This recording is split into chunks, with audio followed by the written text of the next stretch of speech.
strangers. I'm Britt. I'm Britt. I was waiting.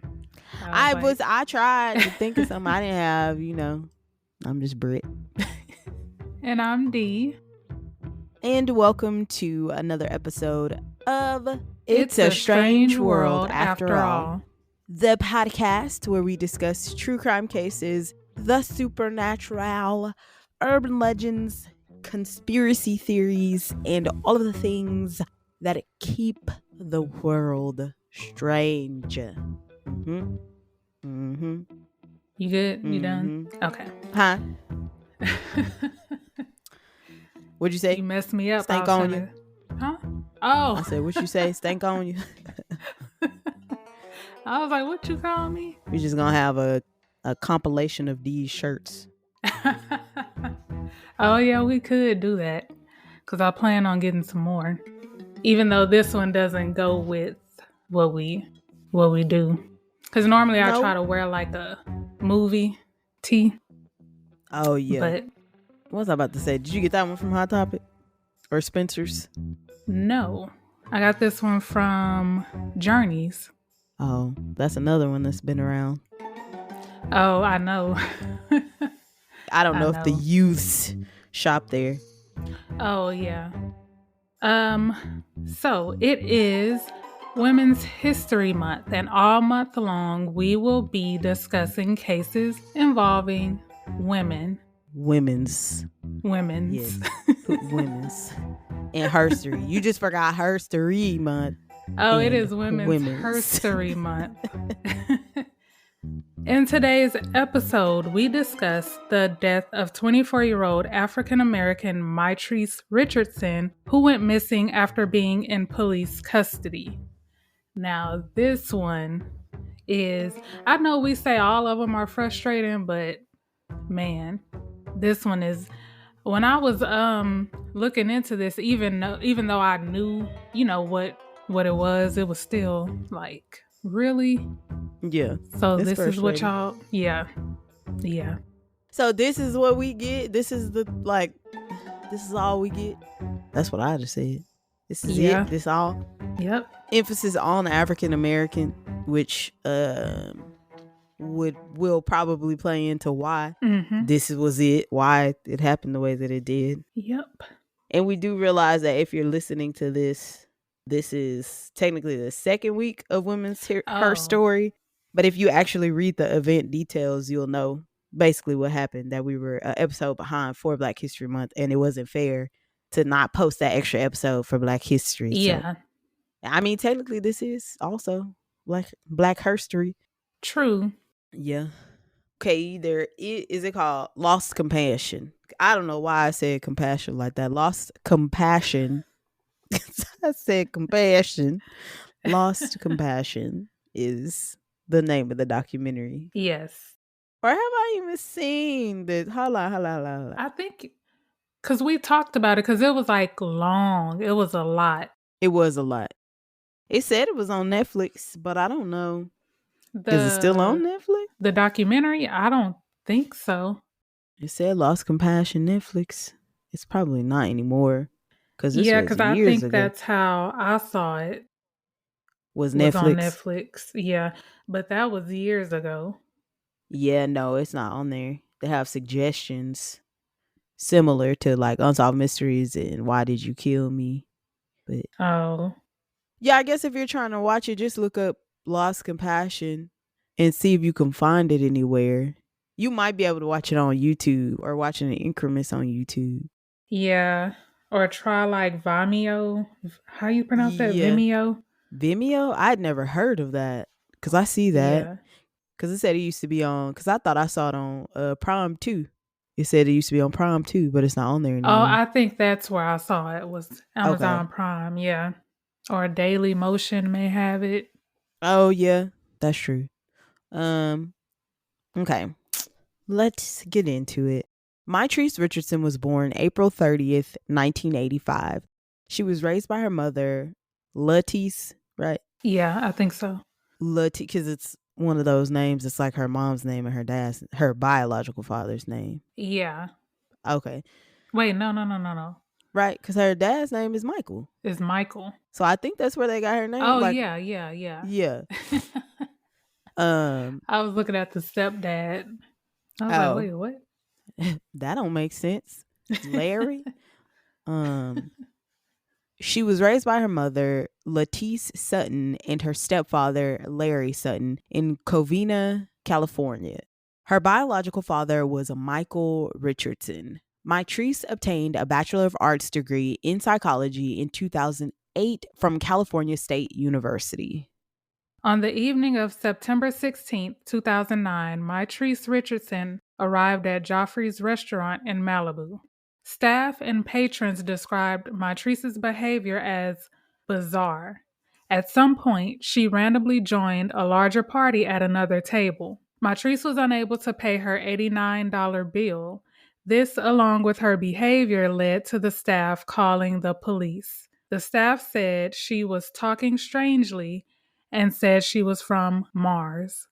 So clearly that's a sign of like a mental illness. So yeah, that, or I personally would have thought maybe she was on some sort of like drug or drunk, either of the three. Oh, yeah, that's true. I just would have wanted to get her some help.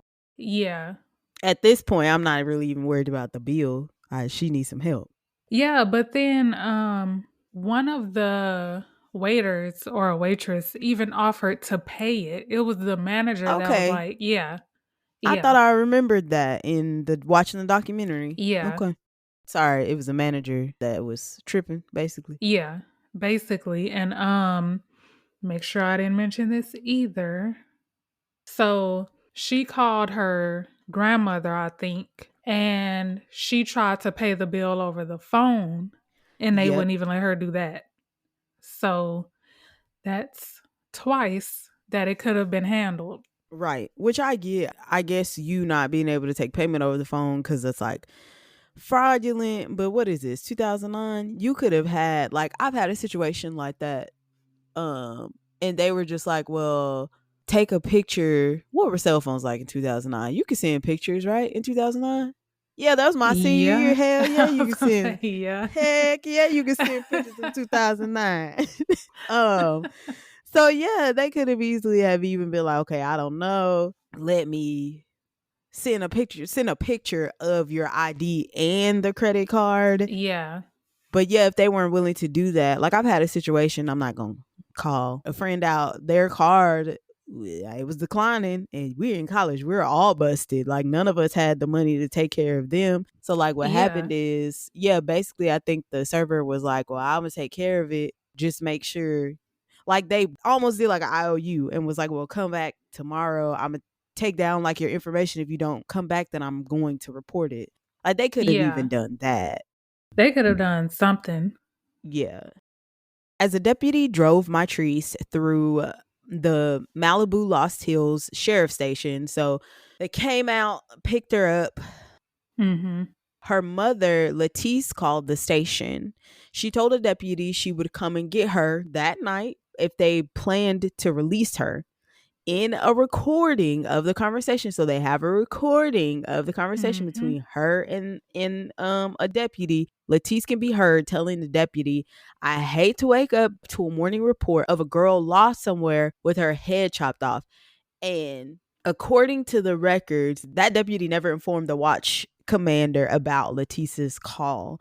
The deputy that arrested Mitrice didn't document her strange behavior in the police report either. So I remember this. I remember listening to the call because I was like, that's like almost like eerie, because when she said it, she was like joking, but you can kind of hear like a little bit of concern, like, but for real, like I would hate to, nervous laugh. Yeah, because she was like, my daughter's been detained. That's kind of nervous, but I don't think that she would have ever thought that what's going to happen could happen. Yeah. And all because that deputy didn't take the time to be like, hey, her mom called and was like, just let us know when we release her. That way somebody can pick her up, because clearly you took her. She had a car. You took her, left her with no phone, no keys, nothing. No shoes. She didn't have no shoes on either. Nope. You left her with nothing. and just dropped her off in jail, which that's fine. Let her sit it out, let her sober up, whatever it is. But the next morning or whenever you release her, you should call her mom. Yeah, and I think the only reason that she didn't, because it was a long way from where her mom lived, the restaurant. So I think that's why she didn't like immediately go out there. And then she didn't think nothing like that would happen. Yeah, she probably honestly thought, I probably would have thought, well, they might keep her overnight because it's late. It's late. They might keep her overnight. Yeah. Like, she'll be fine. Like, literally, what can happen if you were in jail? Well, like, what's going to happen? You know what I mean? Like, you don't think something like her going missing is going to happen. Yeah. Because they supposed to take care of her. Supposed to. Upon her arrest, her phone, purse, and money were secured in her car, and the car was towed to a tow yard on the Pacific Coast Highway. Although Lettice informed the station about her daughter's mental health, and despite promises that she wouldn't be released until later in the morning, Mitrice was released on September 17, 2009 at 12:28 a.m. She had none of her belongings and no means of calling for assistance because all her stuff was in her car that was towed. Why? Which I've heard of them doing this. They do this all the time. I know like friends like that have been like, oh, I got released from jail at like in the middle of the night and had to walk like all the way to downtown or something like that, or all the way from downtown to like Oak Cliff. Yeah, I've heard some stories. And I'm like, okay, why would you do that? Like, yes, this person, I guess, may have committed a crime, but typically it's not a violent crime or so like, and the least you could do is say, okay, we're going to release you. Do you need to make a phone call to arrange a ride? You know I do because you impounded my car. I don't have my cell phone. And I don't know why, but I thought they were supposed to do that anyway. What? Like, let you call somebody or like make some kind of arrangements.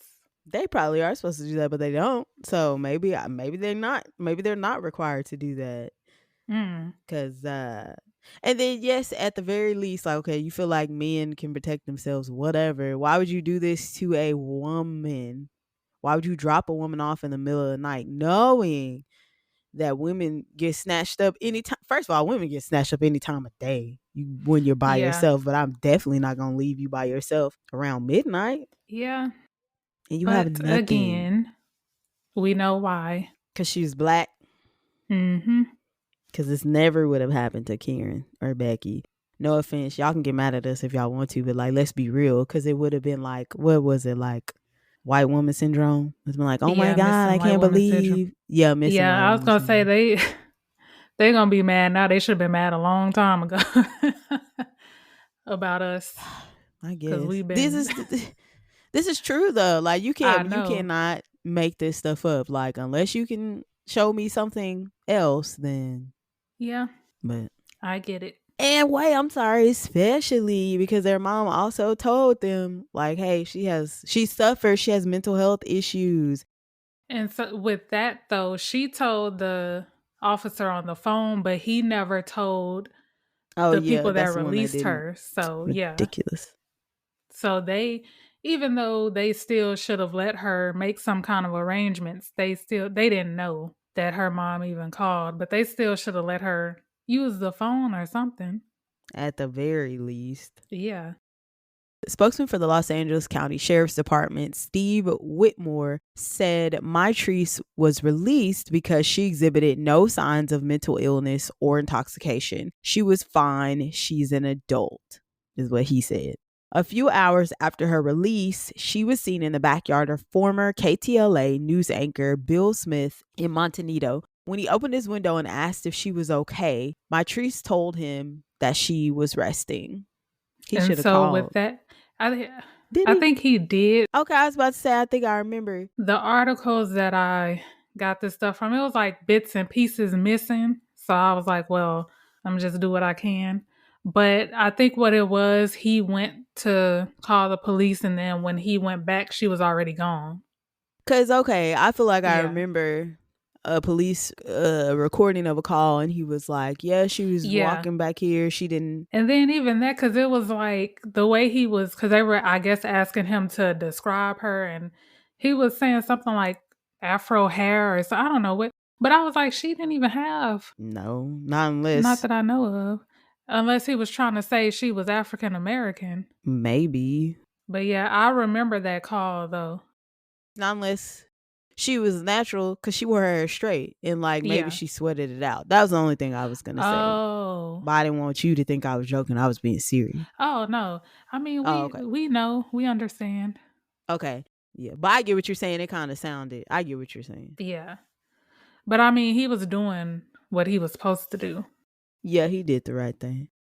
4 months after she was reported missing, the LASD conducted one of the largest scale searches in the history of the department. Over 300 volunteers trained in search and rescue operations participated in the search in the area of Malibu Canyon. On June 5th and 6th, 2010, over 100 private citizen volunteers searched the area of Montanito.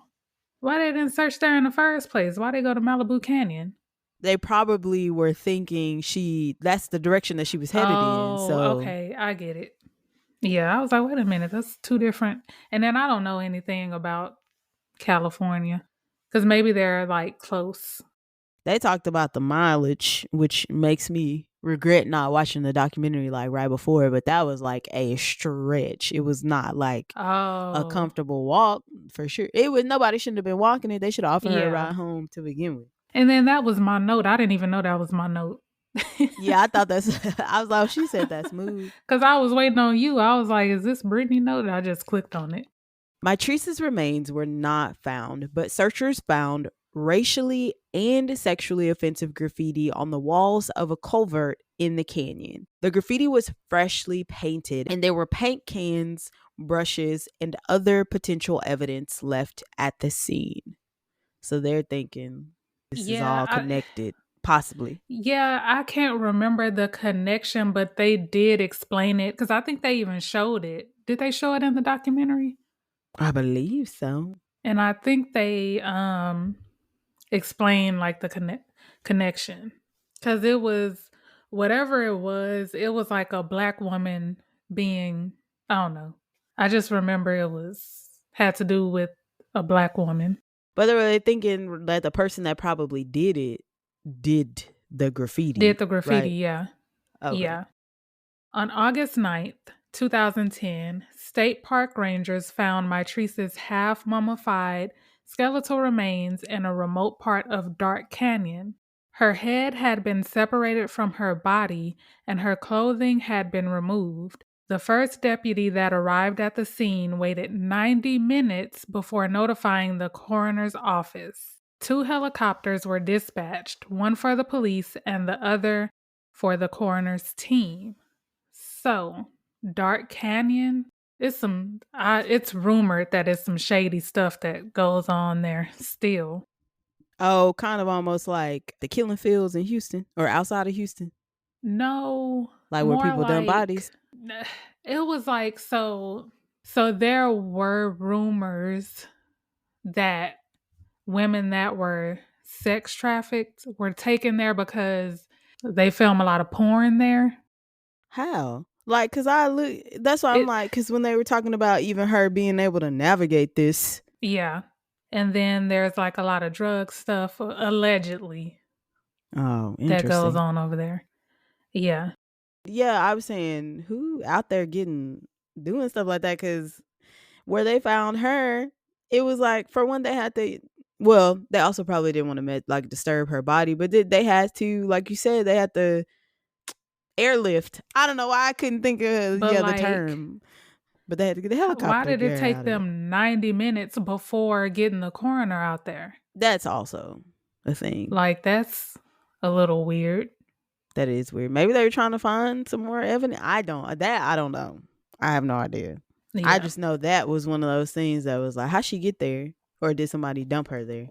And then she was basically decapitated. And that's like, again, what her mom was like, she didn't want to wake up to that. Yeah. Because it said her head was detached from her body.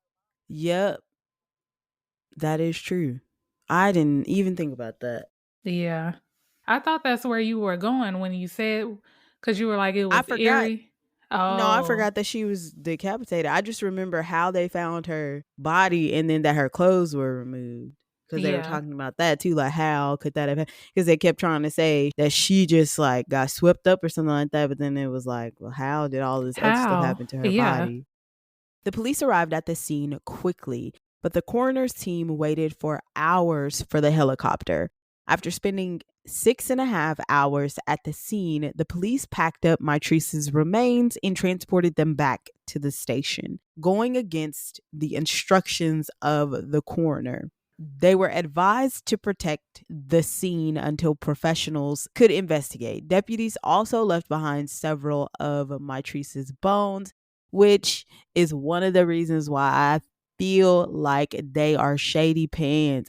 And now, which this is messed up that we brought up the idea of the mom saying she didn't want to find her in the morning, like decapitated, and that's how they found her. Mm-hmm.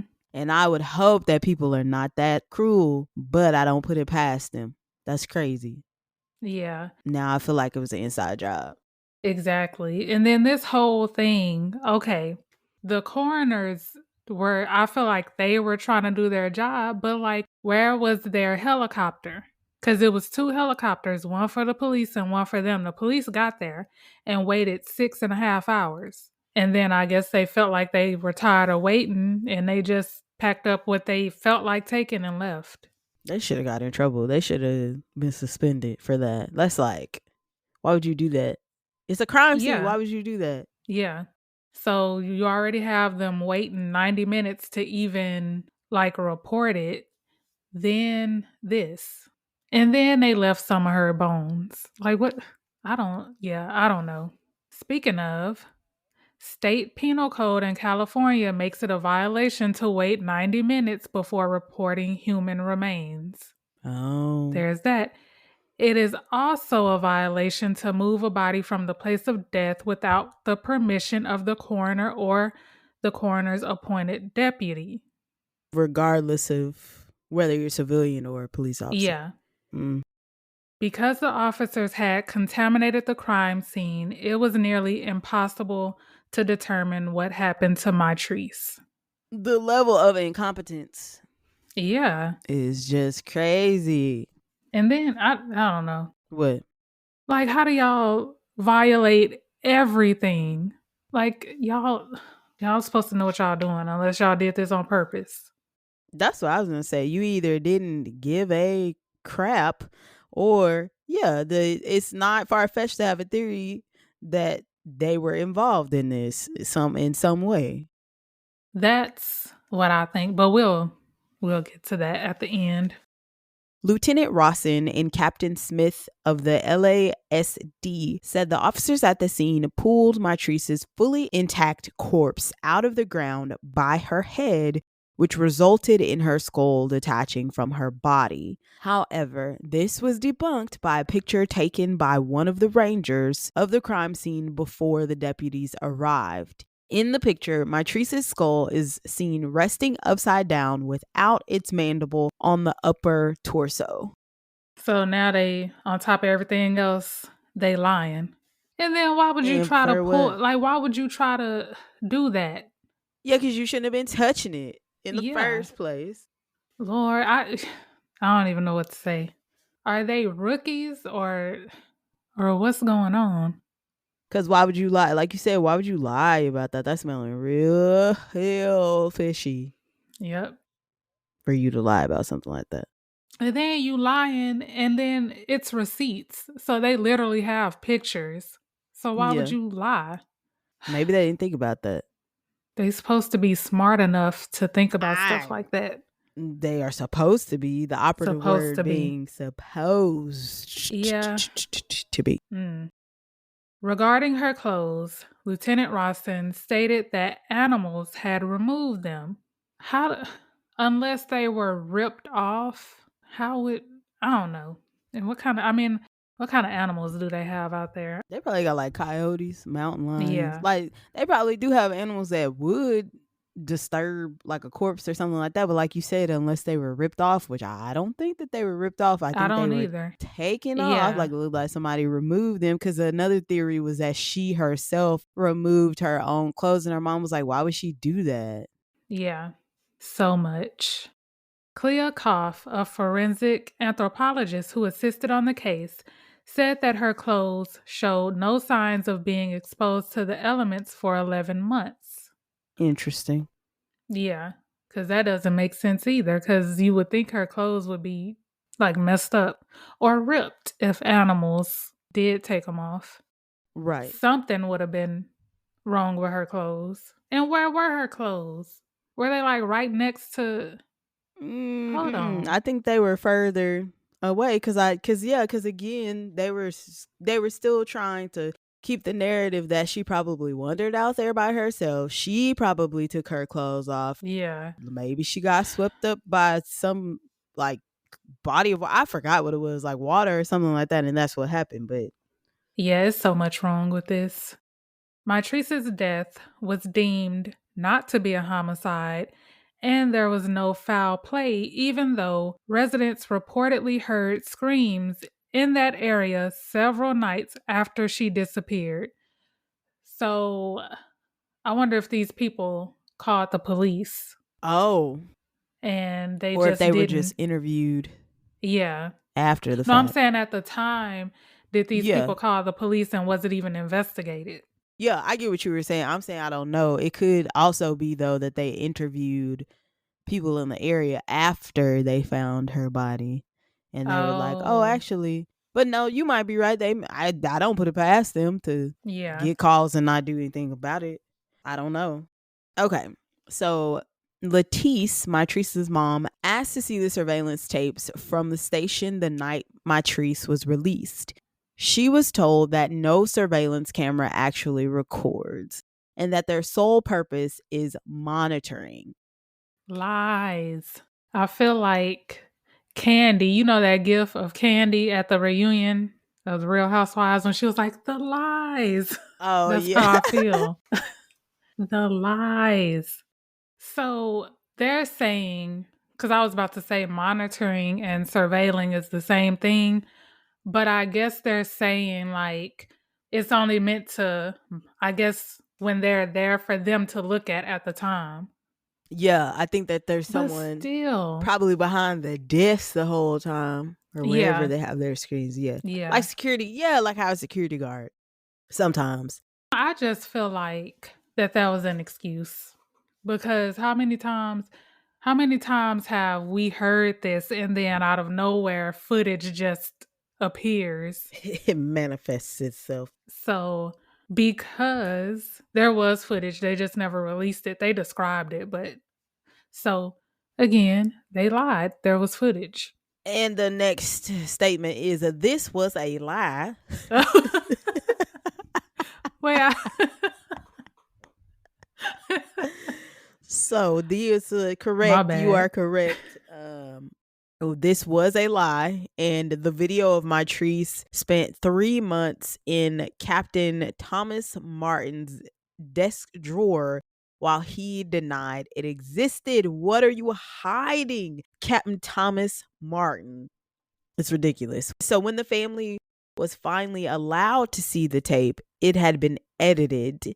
Video of the jail cell area showed Mitrice pulling on the cell's steel mesh sides shortly before her release. So, I can't wait to get into theories, boy. Yeah, that's what I'm saying. Why are you lying? And why are you editing footage? I don't understand. I don't understand. And why was the footage never released?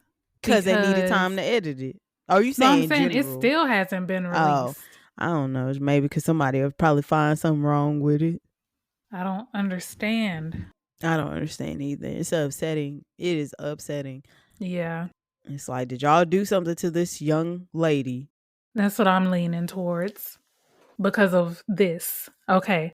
On the night of her disappearance, a deputy at the station denied even being there.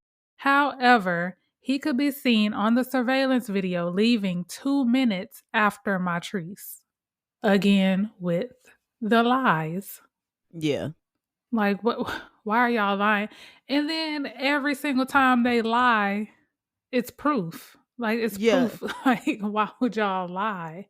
It's like that other one. What was the other one? Because we got into, what is it, Starlight Theory? Starlight? Is that what you call it? Oh, yes. The Terrence Williams and Felipe Oh, Felipe. Santos. Yeah. Yes. Yeah, like you in law enforcement, why are you lying? Like tell the truth and then never mind, because I don't want to think I don't want anybody to think I'm condoning it, but like if this was just you being incompetent, you messed something up, you dropped the ball, baby, y'all be killing folks and still keep your job. I'm pretty sure you would have kept your Yes. job if it was just, oh yeah, we fucked up, we shouldn't have let her go that late, or like, no, we forgot to promise her mom, and yeah, we knew she had mental, like say all of that. That way the family at least aren't looking at you side with like, did you do something to her? Because that's how we looking at you, looking at Yep. y'all. Did y'all do something to her? Yeah, that's pretty much what I think. But I don't know. Cause yeah, Child, I'm like, mad. why you lie and say you wasn't even there? Right. And you left after she did. And Two then I thought, minutes. nah, let's go. Let's go. 2 minutes. Let's go. Okay. In a phone call with the journalist Mike Kessler, he said, "The night this nonsense happened, I was one of the guys that kept away from this, minding my own business." So this is the deputy saying this. Sir, you were not minding your business. Was that the one that was supposed to relay the message? The deputy? No, this is the Oh, deputy. the one Yeah, that lied and said he wasn't there, but he was yeah. there. Oh, okay. He was transferred less than 6 months before Mitrice's parents saw the security tapes, and his name has been withheld from the public. Why? Why? If you have nothing to That just hide. makes it look even worse because you lied about being there, you're on video following her, and then all of a sudden you just get transferred. Like, what's going on? And this is a whole 6 months before. This is probably while they were editing the footage. So y'all Right. stupid enough to leave him in there. Why y'all didn't edit him out? Oh, that's a good question. They probably Stupid. couldn't. I feel like they could have. They edited everything else. If you can edit security tapes, you can take. They could probably just cut it from when she walked out, cut Yeah. it, and then after he walked out, then put it back to Yeah. Maybe. I don't know. I don't know. You shouldn't have been I doing don't it know. in I the don't know first place. anything about editing, obviously, That's what I'm but saying. Like, yeah, it probably has something to do with, like you said, certain cuts of the video. And then if you're looking at the timestamps, like I wonder how they realized it was edited in the first place. Was because they were like, wait a minute, how we jump from 10 yeah, p.m. to because 12? it was the same thing with, you remember the whole Kendrick Johnson thing, and they released the video, and it showed him walking, but then there was a huge time gap from when they started the video back up. So they do this all the time, and we need to know his name. Oh, the deputy. Mm-hmm.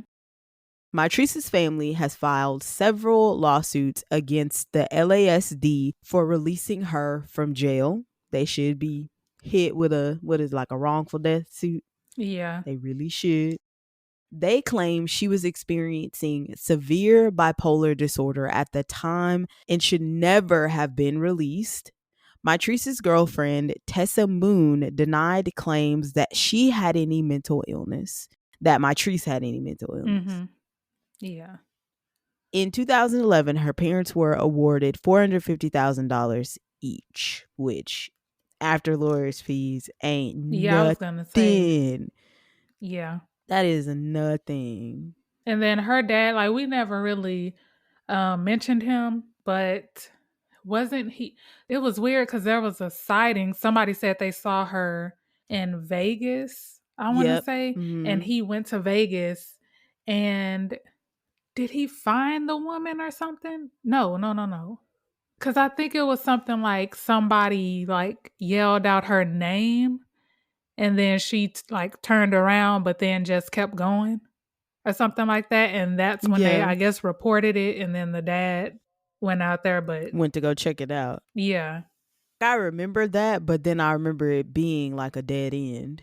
Yeah, it was. But I do remember that because I thought that Yeah. was, which could have been just coincidence. Because if you yell somebody's name, who you yelling at. I think it could have been one of those things. Because I think what it was, somebody was like, I guess saw the case on the news or whatever and thought that the woman looked like her. Mm-hmm. Because it was like one of those sex trafficking theories. Yeah. But he was just as involved as everybody else. Yeah, he was. But yeah, they should have gotten more because this whole thing is just ridiculous. Yeah, and then you've caught them in a lie a couple of times, and they dropped the ball a couple of times. So that, yeah, I'm sorry. It should have been way more, in my opinion. But yeah, in our opinion, but Mitrice's family asked the California Attorney General's office to review the sheriff's office's handling of the case, which they should. In November 2015, after reviewing 500 pages of documents, the Office of California's then Attorney General, Kamala Harris, stated that it had not found any grounds for criminal charges against the sheriff or his deputies. Ma'am, Mrs. Vice President. I know, right? I get where she's coming from to a certain extent, but there should have been like, I would have looked at that and been like, there should have been an investigation into them, though, like a deeper investigation into. That's all they were asking for, and she denied that. Because I guess you could say it's all, well, no, technically it's not really circumstantial because you have proof of them lying how many times? That's what I'm saying. Do some interviews, because she was probably just going back and looking at the evidence, but never talked to anybody. Is what I'm assuming. Yeah, but yeah, I feel like they should have looked into it, did some kind of investigation, or just more. Because they also found no evidence that the sheriff's office had mishandled the family's complaint against it. No, I don't know. They mishandled everything. I mean, that's what it felt like. But then, too, I don't know. I don't know, like, their policies. I don't know. Well, no, you did call out, too, about, like, even, like, the handling of the corpse. They definitely mishandled that. Mm-hmm. So, never mind. I retract. I was about to say something, but then I was like, well, no, because. Yeah, from the beginning, they mishandled everything. Yeah. This wasn't like one little mistake. It was multiple. Yeah. And yeah, obviously it wasn't one little mistake because somebody ended up dead. She ended up dead. So yeah.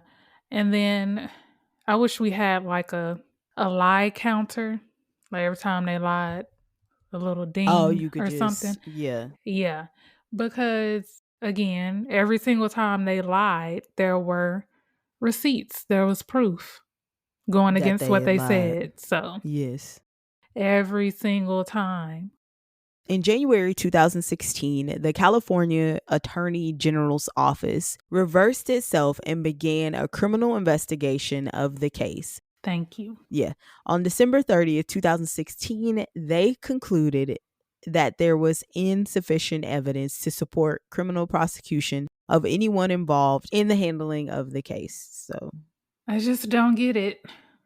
I think that should have at least been fired. I'm sorry. Like at the very least, like from or like act like it, like suspend them, like, you know what I mean, like at least act like you care.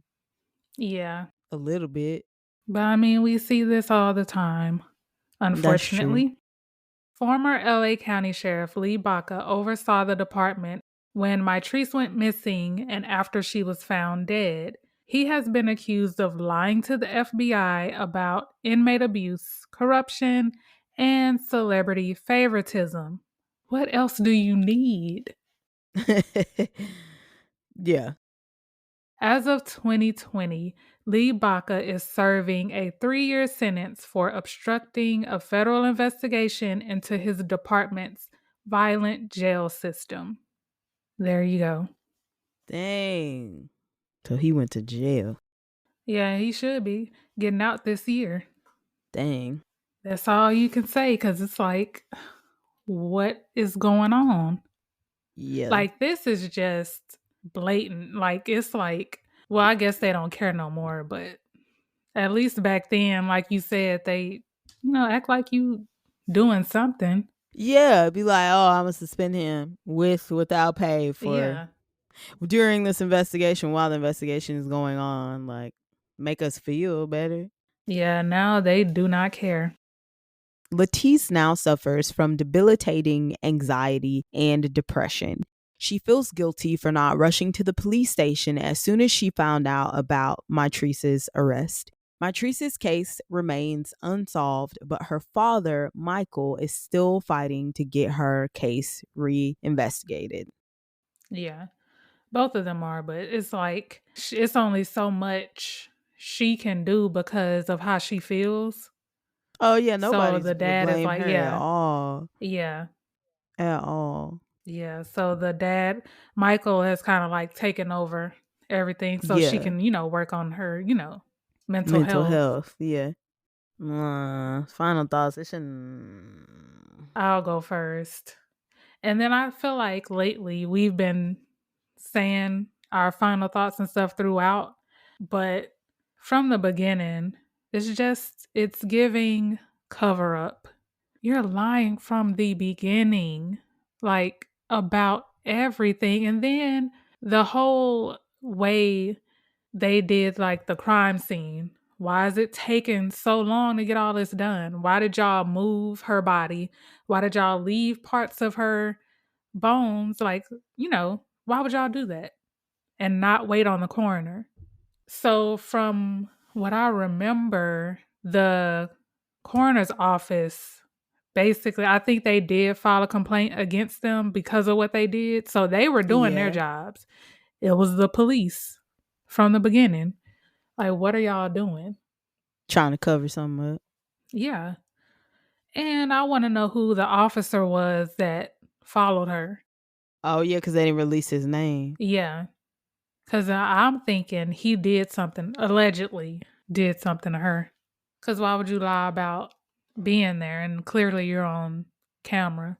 Right. That's what I'm saying. Why are y'all doing all this to protect yourself? You're trying to cover your own ass, but somebody lost their daughter. Somebody lost their Mm-hmm. granddaughter. Like, someone is dead from this. So, like I said earlier, if you messed up, just say, I messed up. Say, yeah, I remember seeing her. I left. Yeah, we let her go in the middle of the night with no phone, no car, nothing. And yeah, I was right behind her, but I went straight home. Like, don't lie about it, because then it makes you look Yeah. sus. It makes you look Yeah, really because he sus. could have easily said he was going home. Because where Like, else would you be going? yeah. I Ugh. And then like you said, from the beginning, we should reevaluate. What do they say? Does a punishment fit the crime? She should not have been in jail. You had a $89 tab that you couldn't pay for. Okay, that's Mm-hmm. fine. Somebody was willing to pay for it. Okay, the manager was being a Yep. butthole. That's fine. They should have been like, hey, we're not about to take her to jail. If anything, hey, like, let's see who we can call. No, she didn't immediately want to call her mom, but maybe if you had somebody there to mediate and to actually talk to her, they could have been like, hey, sweetie, I know you don't want to call your mom. Like, she may be too far, but she's going to come out here for you because she cares about you. Yeah. Like, at least let's get your mom out. Like, or maybe we can take her information down. And like, if she doesn't come back in the morning, like we said earlier, then come file a report. Like, why am I taking her in custody for an $89 tab? That's crazy. Yeah. You could have avoided all of that. Yep. And then also the people at the restaurant, they were saying that her behavior was bizarre, but they also were saying that they didn't have an issue with her. They let her eat with them. Yeah. Like, she had a whole meal with them with no issue. Yeah. She just couldn't pay the bill. So why are you calling the police? It's not like she was destroying the restaurant. She just Right. couldn't pay the bill. And then one of the workers offered to pay it. Yeah, that's the got you there. Because I get that the manager was probably like, well, no, that's coming out of your blah, blah, blah, blah, whatever. Yeah. But still. At the end of the day, it's not that serious. Even if I had it and I was there, I'd be like, oh, do you need some help? Yeah. Like, I got it. It's not that big of a Yeah. deal. Like, I mean, but then it's like, this is like a upscale type of restaurant. yeah. I want to say it's like a steakhouse or something. I don't know. I don't know nothing about California.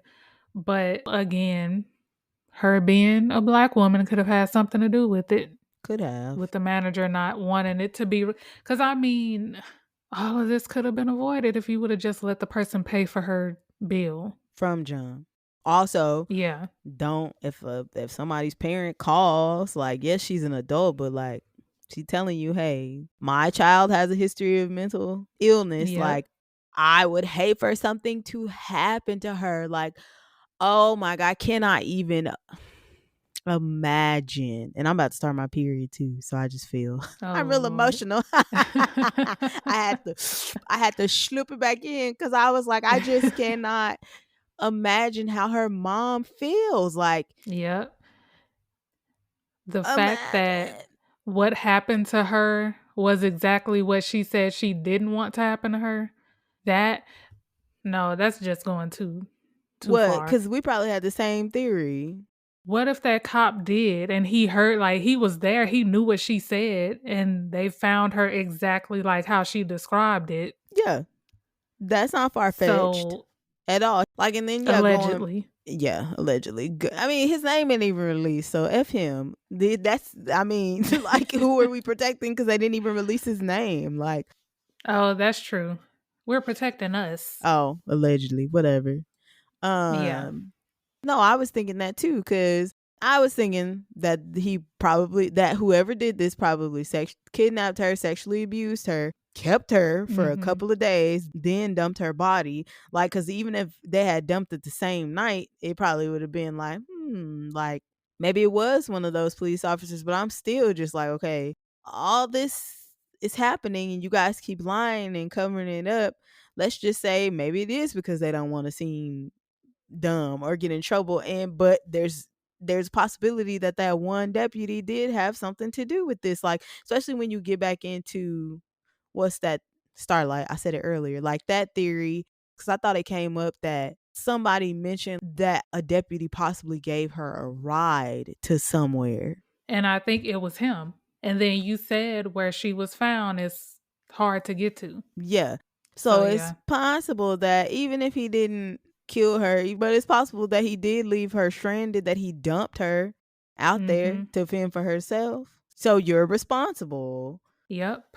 It's just like the complete disregard for, I am going to relate, like that show Perfect Match. I get that it's a reality TV show. I get that. But it's still like, okay, the complete disrespect and disregard for Black women on that show is like a blatant. And I was like, it can't just be me feeling like this. I went on TikTok and there's like a whole thread of like Black women talking about like how the show was like trash. I was gonna say, I haven't even seen it, and that's all I've been seeing like on Twitter and TikTok. I haven't even watched the show yet. The issue is, yes, it's a reality TV show. Yes, we realize that it could be scripted, whatever. But when you're putting those images, when you're putting those ideas out there that we are like disregarded, or that we are not desirable, or that we're only desired sexually, that's when shit like this happens. That's when someone says, oh, she gonna be fine, and it's 12 at night, like, oh, or 12 in the morning, like she's gonna be fine to just be out there by herself. How's she gonna get home? Like, that makes no sense. Like, you literally did not see her as a human being. Because if I was a man and I had a daughter, I'd be like, I wouldn't want my daughter to be out there by herself. I wouldn't want my sister to be. Hell, I wouldn't want my mom to be out there by herself. Like, at what point do you see us as a first class freaking citizen? Like, that's why it's upsetting. I was like, girl. Yeah, I get it. One of the saddest. I know. I feel like, because I didn't find any information on this, I feel like even though they did reopen it, they closed it, they reopened it again, I feel like when he got arrested for all that stuff, they should have opened it back up again. That's what I was going to say earlier. I agree. Because who knows what he was hiding. Because that was 2020. Yeah, why they didn't... Because he was over the department when all that happened. So, yeah. Unfortunately, they may just let it go. That's unfortunate. I pray that something comes out. I pray that with all these unsolved cases, it's very unfortunate. And again, another unfortunate, that's all we got. Please follow us on Instagram at It's a Strange World Podcast. Twitter at Pod Strange World, and on Facebook and TikTok at It's a Strange World After All. Also, if you are listening to us on Apple Podcasts or Spotify and like the show, please go ahead and give us a 5-star rating. And if you're feeling extra strange, please write a review. Please and thank you. Yes, we would love to hear from you. What did you think of this week's episode? What are your theories? Do you know more about the case? Any ideas, thoughts you have? Definitely DM us, let us know. Also, if there's anything else in the world of strange or true crime cases that you would like us to cover, let us know. If you have any personal stories involving true crime or the supernatural, we would love to have you on the show and share them with our listeners. If you have any movie or documentary suggestions of the horror, thriller, slasher, or true crime genre that you would like us to review, email your submissions to itsastrangeworldafterall@gmail.com or DM us at any other social media platforms. We can do that for a bonus episode. Even if you just want to say, hey there, we'll be here. Thank you for tuning into another episode of It's a Strange World After All. And thank you guys, as always, for keeping it strange with us. Bye-bye. Bye.